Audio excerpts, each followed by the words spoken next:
Use कर सकते हैं, और घर में जो लोग हम गार्डनिंग करते हैं उसमें भी इन प्रोडक्ट्स का इस्तेमाल कर सकते हैं। तो एग्रीकल्चर में हमारे पास 6 प्रोडक्ट हैं, तो 6 में से 3 प्रोडक्ट के बारे में मैं आपको आज बताने जा रही हूँ, और 3 प्रोडक्ट हम डे आफ्टर टुमारो रखेंगे। It's okay. ये जो वेस्टीज के जो एग्रीकल्चर, आपके सबके पास मेरी आवाज सही से आ रही है? Yes, yes, it's clear. Yeah. Okay, good. Vestige agriculture products ये हमारी फसल को बढ़ाने में मदद करते हैं, फसल की क्वालिटी को इम्प्रूव करते हैं। ये सभी प्रोडक्ट्स जो हैं मॉडर्न बायोटेक्नोलॉजी पर बेस्ड हैं, जो हमारे जड़ों का विकास करते हैं, पौधों की जड़ों का विकास करते हैं, तनों का विकास करते हैं, मिट्टी को हेल्दी बनाने में मदद करते हैं, मिट्टी की कंडीशनिंग का काम करते हैं, और पौधों की बीमारियों से लड़ने की क्षमता को बढ़ाने में मदद करते हैं।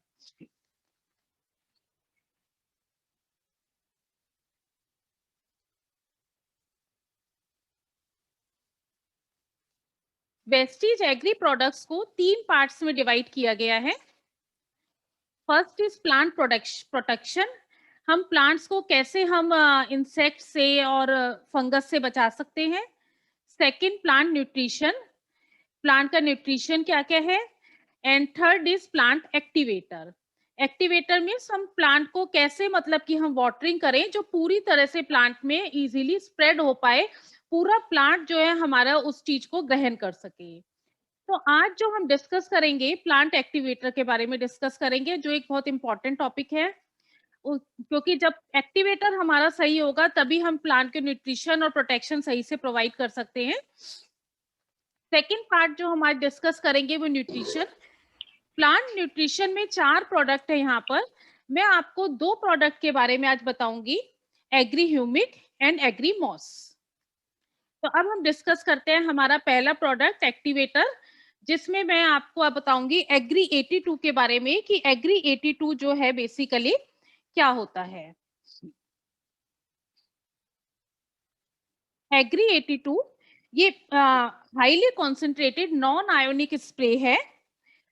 इसके अंदर, जैसे कि इसका नाम है एग्री 82, इसके अंदर 82% एक्टिव इंग्रेडिएंट है।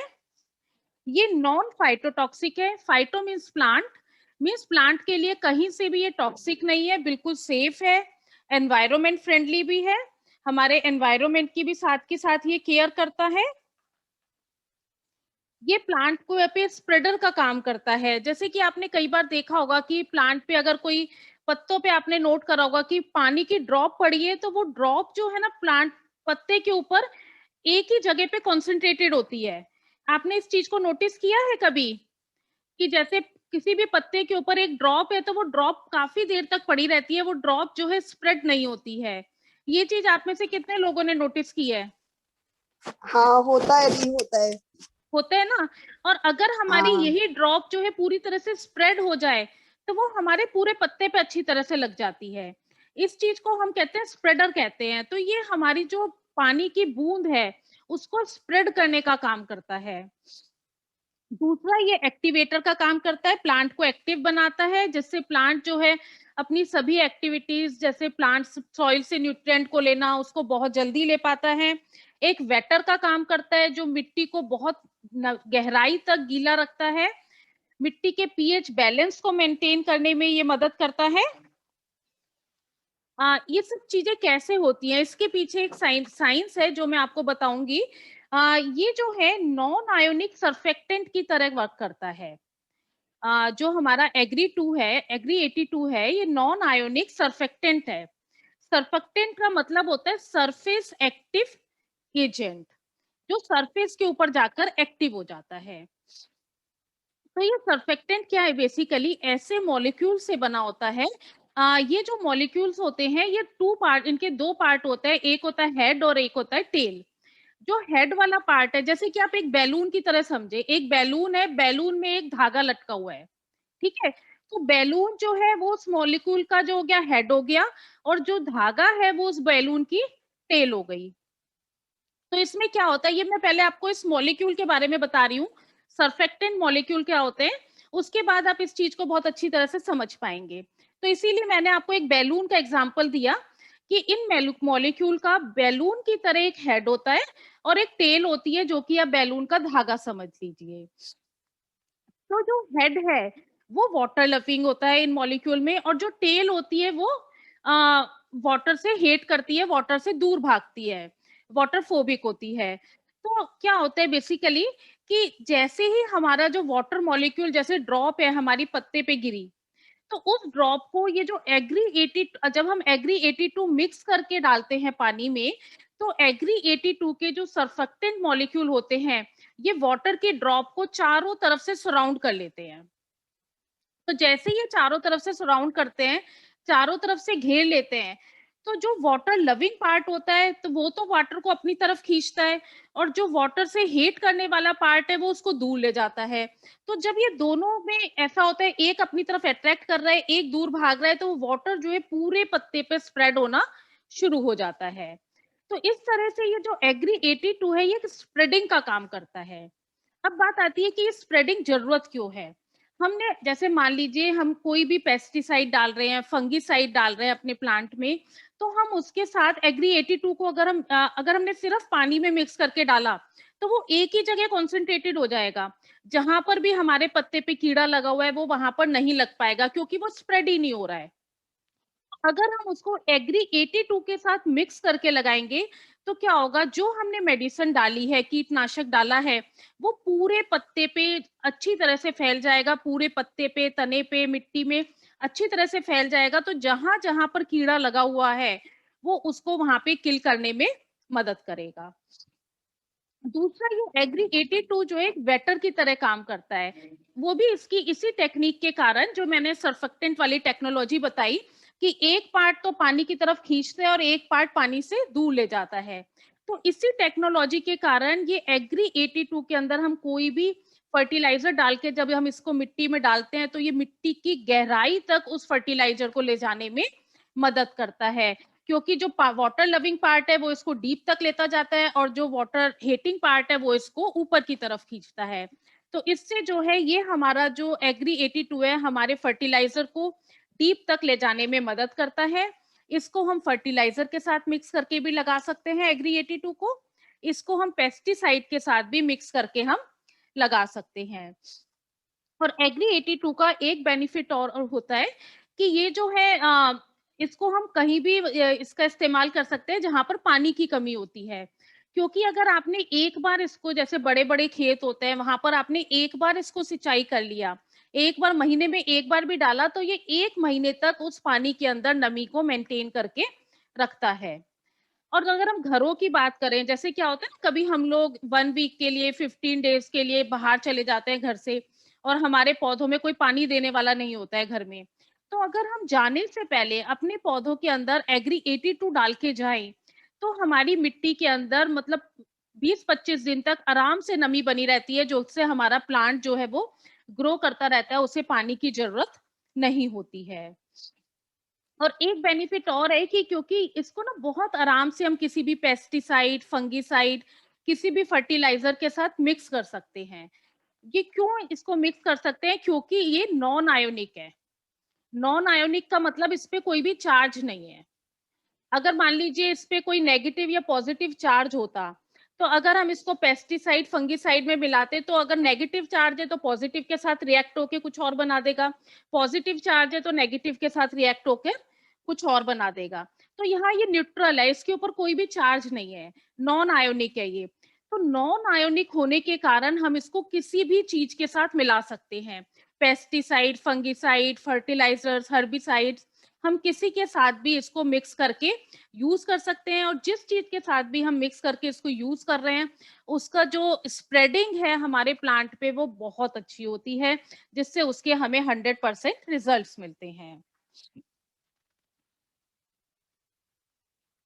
और एक चीज और है, ये सॉइल की वाटर होल्डिंग कैपेसिटी को भी बढ़ाता है।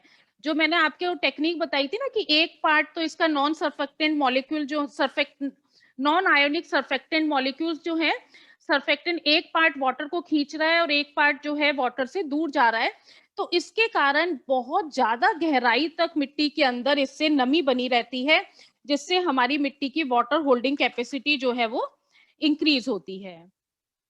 इसका एक बेनिफिट और है, कहीं भी अगर मान लीजिए कोई भी हमारी जमीन ऐसी है, एग्रीकल्चर की जमीन ऐसी है जहां पर मिट्टी पानी नहीं पी पा रही है, मिट्टी बिल्कुल ड्राई है, उसमें आप कितना भी पानी डाल दो वो पानी ऊपर ही रहता है, वो मिट्टी उसको एब्जॉर्ब ही नहीं कर पा रही है।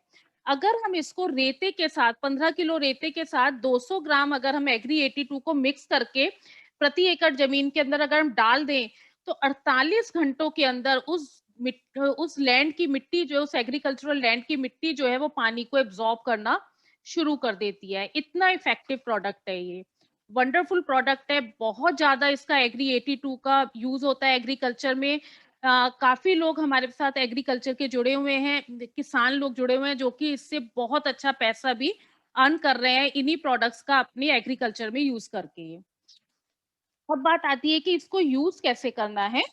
अगर हम इसको एज ए इंसेक्टिसाइड्स यूज कर रहे हैं, इंसेक्टिसाइड के साथ मिक्स करके यूज कर रहे हैं, तो हमें 15 लीटर के टैंक में 5 ml डालना होता है ये, और उसको हम अपने एग्रीकल्चर लैंड पे छोड़ सकते हैं। हर्बिसाइड के साथ मिक्स कर रहे हैं तो 15 लीटर के टैंक में 15 ml ही डालना होता है ये। और अगर हम प्रति एकड़ में इरिगेशन के लिए यूज कर रहे हैं, सिंचाई के लिए यूज कर रहे हैं, तो एक महीने में एक बार सिंचाई से ही काम चल जाता है। और प्रति एकड़ के लिए हमें 160 ml चाहिए होता है सिंचाई करने के लिए, कि जो प्रति एक एकड़ के अंदर 160 ml। और अगर हम एज अ फर्टिलाइजर में इसको मिक्स करके यूज कर रहे हैं, तो हमें 2 से 3 ml जो है 1 किलो फर्टिलाइजर के अंदर डालना होता है। जैसे मान लीजिए हम अपने घर के प्लांट्स में यूज कर रहे हैं, तो हम क्या करेंगे, 1 किलो खाद लेंगे, उससे 2 से 3 ml इसको मिक्स कर देंगे एग्री 82 को, और उस खाद को हम अपने पौधों के अंदर डाल देंगे। अदरवाइज एक तरीका, अगर आप ऐसे नहीं यूज करना चाहते, तो तरीका है कि आप आधा लीटर के करीब, सॉरी आधी बाल्टी पानी लें, जैसे मैं करती हूँ घर में। आधी बाल्टी पानी ले, आधा से पौना बाल्टी पानी लेना है, पानी लेना है बाल्टी में, उसमें हम 2 ढक्कन एग्री 82 के डाल देंगे। उसके बाद आप अपने घर के सब प्लांट के अंदर इस पानी को डाल दें, तो वो पानी के अंदर सारी बेनिफिट्स जो है इसके मिल जाते हैं, वो नमी मिट्टी में बनी रहती है और ये पूरी तरह से स्प्रेडिंग का भी काम करता है। और इसमें जो हम साथ में जो फर्टिलाइजर डालेंगे, उसके लिए मैं अभी आपको नेक्स्ट प्रोडक्ट बताऊंगी, उसको भी हम मिक्स करते हैं, जो कि पूरा प्लांट के न्यूट्रिशन का काम करता है। ये तो मैंने नमी के लिए और स्प्रेडिंग के लिए आपको बताया, और जो मिट्टी के पीएच बैलेंस को मेंटेन करेगा, मिट्टी को हेल्दी बना के रखेगा। अब न्यूट्रिशन की बात जो आती है वो मैं आपको नेक्स्ट प्रोडक्ट में बताऊंगी। इसका हम प्राइस के बारे में डिस्कस कर लेते हैं। ये मैंने आपको डोज बताई थी, जो मैंने डोज बताई थी, 15 लीटर के टैंक में हम इंसेक्टिसाइड के साथ मिक्स करके यूज कर रहे हैं तो हमें 5 ml डालना है। और अगर हर्बिसाइड के साथ मिक्स करके यूज कर रहे हैं तो 15 लीटर में 15 ml डालना है। इरिगेशन के लिए यूज कर रहे हैं तो 1 एकड़ जमीन के लिए हमें 160 ml डाल यूज करना है। जो भी हमारा पानी जो इरिगेशन के लिए जा रहा है, जो भी सोर्स है वाटर का, उस सोर्स में हम 160 ml डाल देंगे। और फर्टिलाइजर में मिक्स कर रहे हैं तो 2 से 3 ml हमें डालना है, पर केजी डालना है फर्टिलाइजर में। और ये तो हो गई खेतों के फर्टिलाइजर की बात। और अगर हम घर में कर रहे हैं, तो घर में आप ऐसे फर्टिलाइजर में भी यूज कर सकते हैं। अदरवाइज फर्टिलाइजर के लिए मैं आपको एक चीज बताऊंगी, जो मैं घर में यूज करती हूँ, मुझे वो ज्यादा अच्छा, हाइजीनिक सा, सेफ सा लगता है, तो वही मैं अभी आपको बताऊंगी। और इसके अगर हम प्राइस की बात करें, तो इसमें 100 ml की 3 बॉटल आती हैं, जो कि 270 रुपीज की आती है। 100 ml की 3 बॉटल। और 500 ml की बॉटल आती है 377 रुपीज की। और 5 लीटर की बॉटल आती है 3319 की।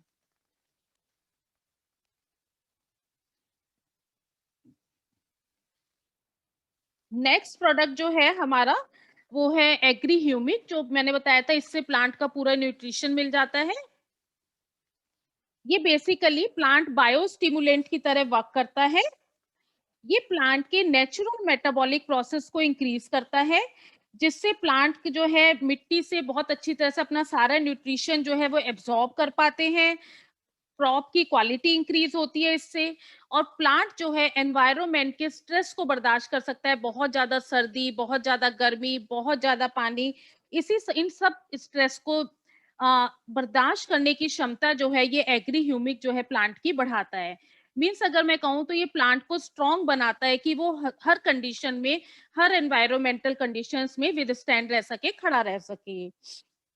प्लस ये हमारी फसल की शेल्फ लाइफ को भी इंक्रीज करता है। जैसे मान लीजिए किसी भी प्लांट की लाइफ जो है, मान लीजिए 1 साल है या 1.5 साल है, तो ये उसकी उस शेल्फ लाइफ को इंक्रीज करेगा, जितनी है उससे ज्यादा शेल्फ लाइफ को कर देगा। दूसरा, जैसे कि ये बायो स्टिमुलेंट की तरह काम करता है, तो ये प्लांट्स के हॉर्मोन्स को भी बैलेंस करने में मदद करता है, जिससे कि प्लांट की हेल्दी ग्रोथ होती है। जैसे ही प्लांट के हॉर्मोन्स बैलेंस होने लग जाते हैं, तो प्लांट की ग्रोथ जो है वो हेल्दी होने लग जाती है। और ये प्लांट में क्लोरोफिल कंटेंट को भी इंक्रीज करता है। क्लोरोफिल क्या होता है? ग्रीन कलर का पिगमेंट होता है, जिससे हमारे प्लांट जो है बहुत अच्छे सुंदर ग्रीन कलर के लगते हैं। तो सुंदर ग्रीन कलर जो प्लांट का होता है वो क्लोरोफिल कंटेंट के कारण होता है। तो ये प्लांट के क्लोरोफिल कंटेंट को बढ़ाने में मदद करता है, जिससे हमारी जितनी भी फल फल हैं या सब्जियां हैं वो देखने में बहुत ज्यादा खूबसूरत लगती हैं। दूसरा, ये जो है इसके अंदर नेचुरली जो प्लांट मिट्टी में जो नेचुरल इंग्रेडिएंट होते हैं, नेचुरल जितने भी न्यूट्रिएंट्स होते हैं, मिनरल्स होते हैं मिट्टी के अंदर, इस एग्री ह्यूमिक के अंदर वो नेचुरल न्यूट्रिएंट और मिनरल्स हैं जो प्लांट के न्यूट्रिशन को इंक्रीज करते हैं। और इसके साथ साथ इसके अंदर 6% ह्यूमिक कंटेंट होता है। ये ह्यूमिक कंटेंट ह्यूमिक एसिड और फिल्विक एसिड की फॉर्म में होता है, ह्यूमिन की फॉर्म में होती है। अगर ह्यूमस के बारे में अगर आप लोग जानते हो तो कुछ लोग जानते होंगे। ह्यूमस बेसिकली क्या होता है? जैसे कोई भी जैसे जितने भी पत्ते प्लांट के झड़ रहे हैं, जो प्लांट मर गए हैं, या कोई भी डेड बॉडी है, कोई एनिमल मरा है, किसी भी एनिमल की डेड बॉडी है, ये सब जो है कुछ टाइम बाद डिकम्पोज होके मिट्टी के अंदर मिलती चली जाती हैं। तो ये जो डिकम्पोज मटेरियल होता है इसको ह्यूमस बोलते हैं। और ये डिकम्पोज जितना भी हमारा खाने पीने का, किचन का कूड़ा होता है, ये सब जो है ये ह्यूमस की तरह वर्क करता है। इसको अगर हमने एक जगह डाल के डिकम्पोज कर दिया तो ये ह्यूमस बन जाता है।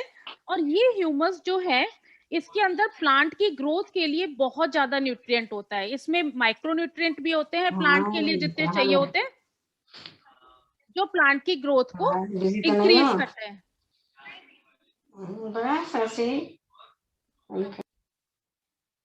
तो हाँ, एग्री ह्यूमिक के अंदर ये जो ह्यूमिक कंटेंट है ये 6% के आसपास इसके अंदर है, जो नेचुरल पाए जाने वाला ह्यूमिक कंटेंट है, जो humic acid and fulvic acid की फॉर्म में है, जो प्लांट के लिए बहुत ज्यादा हेल्दी होता है। ये सारे ही इंग्रेडिएंट्स जो है ये ओवरऑल प्लांट की ग्रोथ में बहुत ज्यादा हेल्पफुल होते हैं, प्लांट को ग्रो कराने में मदद करते हैं, सॉइल के टेक्सचर को इंप्रूव करते हैं, सॉइल की फर्टिलिटी को इंक्रीज करते हैं, और जो हमारे प्लांट में फ्लोरा वाला पार्ट है, फ्लावर की क्वालिटी को इंक्रीज करते हैं, फ्रूट की क्वालिटी को इंक्रीज करते हैं, और जो ग्रेन हमारा क्रॉप से मिलता है उस ग्रेन का साइज और क्वालिटी बहुत ही अच्छी होती है अगर हम एग्री ह्यूमिक का इस्तेमाल करें तो। अब इसको यूज कैसे करना है, इसकी डोज हम प्लांट में कैसे दे सकते हैं?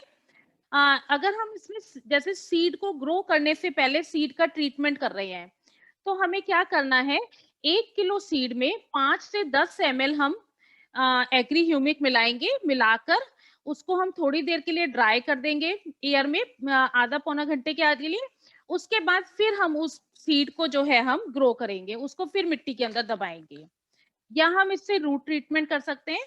1 लीटर पानी में 2 से 4 ml डाल के रूट को डिप करके लगा सकते हैं, या हम इसको सॉइल में ही डायरेक्ट डाल सकते हैं। 1 एकड़ में 500 से 600 ml डालना है, या हम इसको स्प्रे फॉर्म में यूज कर सकते हैं। अगर हम घर में यूज कर रहे हैं घर के पौधों में, तो हम 1 लीटर पानी के अंदर 2 से 4 ml एग्री ह्यूमिक डालें, फिर इसको स्प्रे करके हम अपना घर के पौधों में हम इसका इस्तेमाल कर सकते हैं। एग्री ह्यूमिक को आप चाहे तो अकेला भी यूज कर सकते हैं, प्लांट को प्यूर न्यूट्रिशन प्रोवाइड करते हैं, और प्लांट की न्यूट्रिशन एब्जॉर्ब करने की कैपेसिटी को, मिट्टी से जितना भी न्यूट्रिशन लेते हैं उस कैपेसिटी को ये इंक्रीज करता है एग्री ह्यूमिक। आप इसको पेस्टिसाइड के साथ भी मिक्स करके यूज कर सकते हैं। इसको बहुत सारी क्रॉप्स में, गार्डन्स में, जो घर के गार्डन्स होते हैं, जो पॉट में प्लांट लगे होते हैं, उन सभी में इसको यूज किया जा सकता है।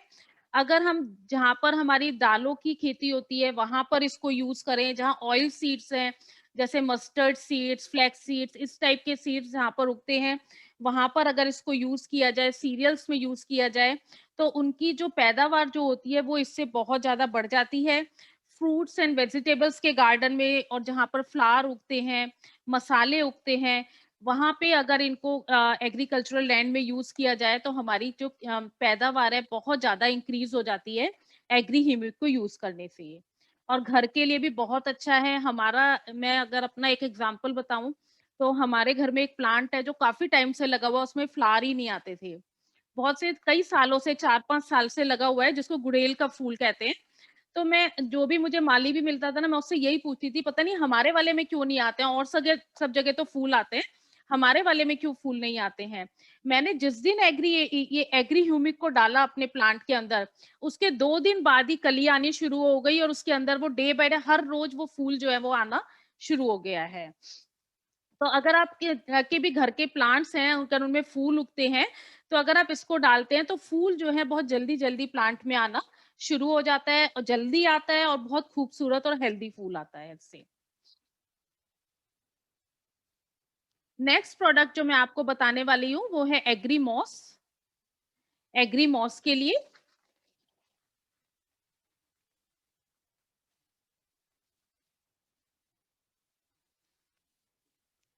ये एग्री मॉस के अंदर बहुत सारे एमिनो एसिड्स और फुल्विक एसिड्स होते हैं।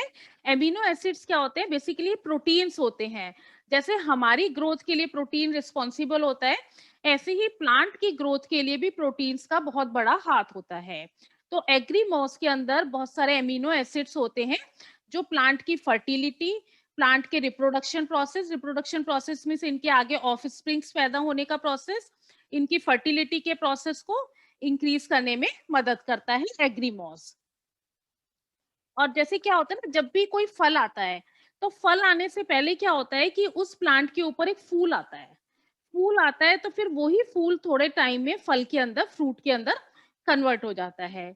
जितने भी जहां पर फल आने वाले, मतलब गार्डन में, एग्रीकल्चरल लैंड में फल वाले पौधे लगे होते हैं, तो क्या होता है कि कुछ तो मतलब कि क्या होता है कि फूल आते हैं और मतलब किसी पे तो बहुत ज्यादा फूल आ जाते हैं और किसी पर फूल नहीं आते हैं, किसी किसी प्लांट के ऊपर। और जितने आने चाहिए उतने फूल नहीं आते हैं, और आ भी गए हैं तो झड़ जाते हैं। अगर झड़े नहीं है, मान लो वो फल में भी कन्वर्ट हुए हैं, तो इतना अच्छा खूबसूरत फल नहीं हुआ है जितना कि होना चाहिए था। या जो फल हुआ है उस फल का कलर इतना खूबसूरत नहीं है जितना कि हेल्दी कलर हो, जो बहुत अच्छा हो, लोगों को अट्रैक्ट करे, लोग उसको परचेज करें या खाएं। तो ये एग्री मॉस यूज करने से क्या होता है, ये फ्लावर का फ्लावर का झड़ना रोकता है। मतलब पौधों पे जितने भी फलों वाले प्लांट, जो ट्री हैं, उनके ऊपर जितने भी फ्लावर लगे हैं उनको झड़ने से बचाता है, और उन फ्लावर को फ्रूट में कन्वर्ट होने में मदद करता है कि उसका एक हेल्दी, कलरफुल और सुंदर फ्रूट जो है वो कन्वर्ट हो। ये हमारे पौधों के अंदर कलियों की डेवलपमेंट में हेल्प करता है, कली बने, कली से फूल बनने में, और फूल का फ्लावर बनने में, बहुत फूल से फ्रूट बनने में मदद करता है एग्रीमॉस। इसको यूज कैसे करना होता है? अगर हम वेजिटेबल्स के लिए यूज कर रहे हैं तो 15 लीटर वाटर में 20 ml डालना होता है, डाल के उसको हम स्प्रे कर सकते हैं। और अगर हम इसको फ्लावर्स के लिए यूज कर रहे हैं तो 15 लीटर वाटर में इसमें भी 20 ml डालना है। और अगर फ्रूट के साइज को या क्रॉप का जो भी ग्रेन आ रहा है उसके साइज को बढ़ाने के लिए यूज करना है, तो 30 to 30 ml डालना है 15 लीटर के वाटर के टैंक में। और बात आती है कि इसको एग्री मॉस को यूज कब करना है। तो जैसे क्या होता है कि जैसे कुछ पौधे तो होते हैं जो कि सीजनल होते हैं, जैसे जिनमें फ्रूट आ रहा है उसमें एक ही बार फूल आएगा, एक बार फूल आएगा और फिर वो फूल जो है वो फ्रूट में कन्वर्ट हो जाता है, एक सीजन में एक ही बार फूल आता है। तो उसमें केस में क्या है, जब फूल आने का टाइम है तो उससे 10 से 15 दिन पहले हम इसका स्प्रे कर दें। एग्रीमॉस का स्प्रे करेंगे फूल आने से 10-15 दिन पहले। तो ये चीज बात आती है कि भाई आपको कैसे पता लगेगा कि ये कब करना है। तो ये जो किसान होते हैं उनको मालूम होता है कि कौन सा फूल आने का सीजन है, तो उससे 10-15 दिन पहले इसको उसके अंदर स्प्रे करना है। और जब फूल आ गया है, फूल आने के 15 दिन बाद फिर स्प्रे करना है। तो इससे क्या होगा, जो फूल है वो झड़ेगा नहीं और वो फूल जो है फ्रूट में कन्वर्ट होगा, कलरफुल हेल्दी फ्रूट के अंदर वो कन्वर्ट होगा और फूल की क्वांटिटी भी बढ़ेगी। जैसे ही आप स्प्रे करेंगे ना, जहां पे फूल नहीं भी आना होगा प्लांट में, वहां भी फूल आ जाएगा इससे। तो इससे जो है हमारी पैदावार भी बढ़ेगी, फलों की और सब्जियों की पैदावार जो है इंक्रीज होती है। और जैसे कुछ तो ये तो मैंने आपको बताया जो कि सीजनल फ्रूट्स हैं, जो सीजन में आते हैं, एक ही बार फूल आता है। और कुछ पौधे ऐसे होते हैं, जैसे कि मैं आपको अगर टमाटर का एग्जांपल लूं, टमाटर हम लोग घर में भी बहुत ज्यादा उगा लेते हैं। टमाटर में क्या होता है, फूल आता है और वो फूल आके वो टमाटर में कन्वर्ट हो गया, आपने टमाटर तोड़ दिया, फिर से फूल आ जाता है। तो उस केस में क्या करना है, जिसमें बार बार हर सीजन में फूल आता रहता है, आपने तोड़ लिया फिर फूल आ गया, हर सीजन में आ रहा है, तो आप क्या करेंगे, इसको आप 6 महीने में 8 महीने में एक बार ट्रीटमेंट कर सकते हैं कि आपने इसको फूल आने से कुछ दिन पहले स्प्रे कर दिया, फिर 25 दिन बाद फिर स्प्रे कर दिया, फिर 25 दिन बाद स्प्रे करा, फिर 25 दिन बाद स्प्रे करा, मीन्स 3 बार आपको स्प्रे करना है।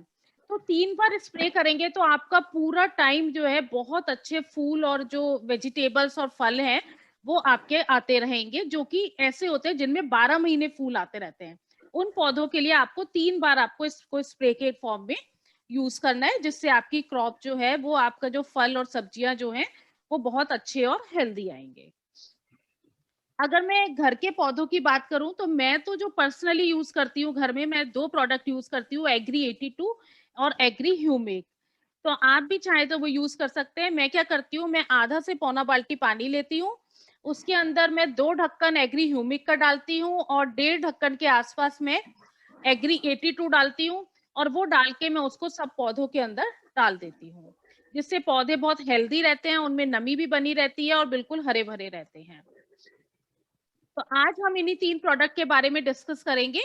अगर आप लोगों के कोई क्वेश्चन है तो आप मुझसे पूछ सकते हैं। हाँ दी, जैसा आपने बताया अभी कि आप एक